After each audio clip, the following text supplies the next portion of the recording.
9, it is time for Mayor Monday. And this week we're checking in on the city of Gladstone. This is a 4-square-mile community with plenty to do, from biking to hiking trails and even boating on the Willamette and Clackamas rivers. And joining us live is Mayor Michael Milch. Good morning. Good morning, Ken. Good morning, Emily. It's great to be here. Good morning. Thanks for joining us. Great to have you. Well, let's talk about I-205 tolling. That's been a big issue in your community.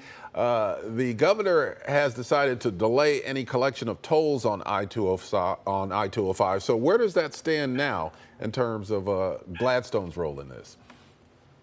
Well, one of the things I didn't expect to be involved in when I ran for mayor last fall was some of the broader regional issues like tolling. But one of the great things about becoming mayor is forming relationships with some of the other mayors in our area that are affected by this issue in particular.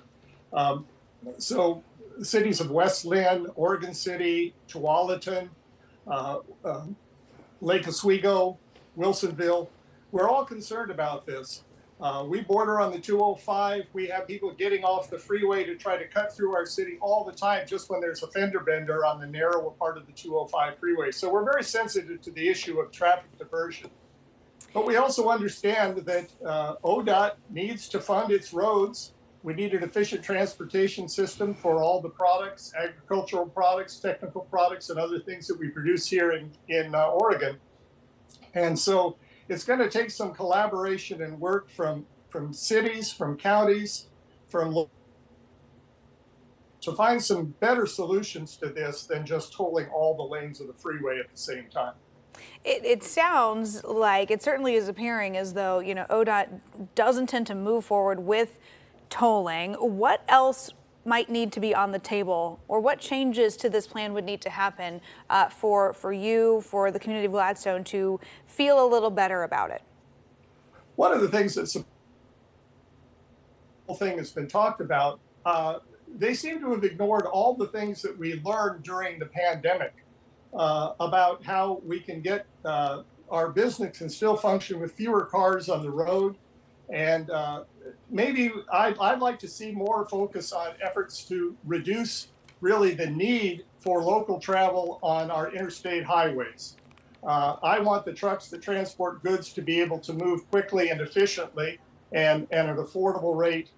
But I'd like to see local economies develop to the place where people don't need to rely on freeway transportation to commute to jobs.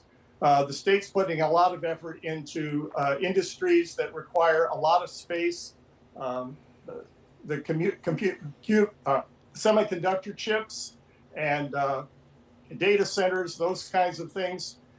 Those are great jobs for the state of Oregon, but to get to those jobs, people have to drive on the freeway. And I'd like to see a little bit more focus on local development at a smaller scale, like we have here in Gladstone, where people can live their lives without having to get on the freeway daily. Yeah, makes sense. Well, we understand that you've got some plans for a new library in Gladstone. Tell us about that. It's a very long-awaited project. We've been working on this for a number of years, and there have been a few stumbling blocks along the way. Everything from ballot measures to recalls to resignations, and finally, there was a lawsuit involved. We came to an agreement with Clackamas County to work together with the county on operating libraries in Gladstone and the nearby unincorporated communities of Oak Grove and Jennings Lodge.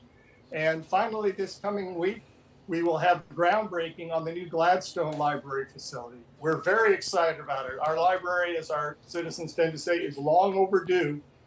We've been working out of a library built in 1962 that really is not up to the standards we'd like in our community. So this is something we're very excited about. Yeah, some really exciting improvements. Well, finally, Mayor, wanted to ask you about Gladstone's K-12 school district. Summer is right around the corner. Kiddos are very excited to be enjoying a few months off, but it comes at a time when, the state of Oregon and really the nation is struggling to fund education. How are things looking for your school system? Well, our school district, our board is a little bit concerned about what's going to happen with the budget at the state level, but we're keeping our fingers crossed and hoping that that will work out. Gladstone is very proud of the school districts. It's really one of the strengths in our community. We're somewhat unique in that we have just one kindergarten, one elementary school, one middle school, and one high school. And because of that, the students tend to form a really strong bond with one another. And it contributes to the sense of being a very tight-knit community. The students, not just the students know each other, but the parents of those students get to know each other as their kids move through the schools. We have 3 members of our family graduating from high school this coming Wednesday evening, so I'm looking forward to that. But the school has accomplished a lot in recent years in developing career and technical education programs.